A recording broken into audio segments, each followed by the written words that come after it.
When there are problems and difficulties and challenges in the church, in whatever age it has been, the blessing of God comes in the Holy Spirit. And we see this most obviously today in this Acts of the Apostles passage, where after the persecution of Stephen, Christians are now scattering away from Jerusalem. The only ones really seem to be staying are the apostles, and eventually they too will move out. But it seems a good number were going up to Antioch, city in southern Turkey. And it's there that others are drawn. They've heard the good news about the Christians there. And as they go there and more are becoming converts, something remarkable starts happening. Those who are disciples start now speaking to not only Jewish people who would understand so much of the heritage of the Old Testament, but now they're speaking to Greek-speaking people who don't have that background. And the Greek-speaking people are caught up by what they're teaching, and they want to be baptized. They want to become their members. So we have a problem. So here's the key person today, Barnabas. Barnabas, disciple of the Lord, goes from Jerusalem to Antioch. And he's blessed with the Holy Spirit to see, rather than crisis and problems, opportunities avail themselves.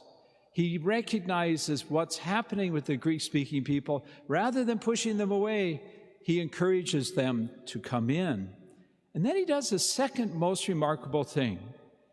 He leaves Antioch to go to Tarsus. Tarsus, again, also in southern Turkey. You might remember that's where Saul, who we know as Paul, has now gone back because he's gotten himself in trouble in Jerusalem. He's too bold, and as a result, he goes back home. But it's Barnabas who invites him back into ministry in Antioch. And they stay together there for a year. And it's most remarkable because now, as it says, we have disciples of the Lord. The first time, they're called Christians. It's a whole new experience happening outside of Jerusalem, outside of Israel, unthinkable in many ways, but with the Holy Spirit becomes possible. This morning for you and me, as we hear that, we can also pray for the church in all different kinds of situations. Wherever there is struggle, challenges, difficulties, problems, where is the Holy Spirit working in that situation? Where others say, oh, it's all lost, you should start over, don't keep doing that.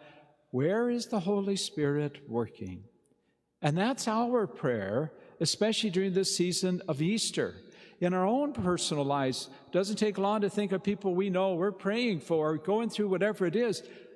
Pray for that Holy Spirit to come much more aware and evident in the persons we're praying for.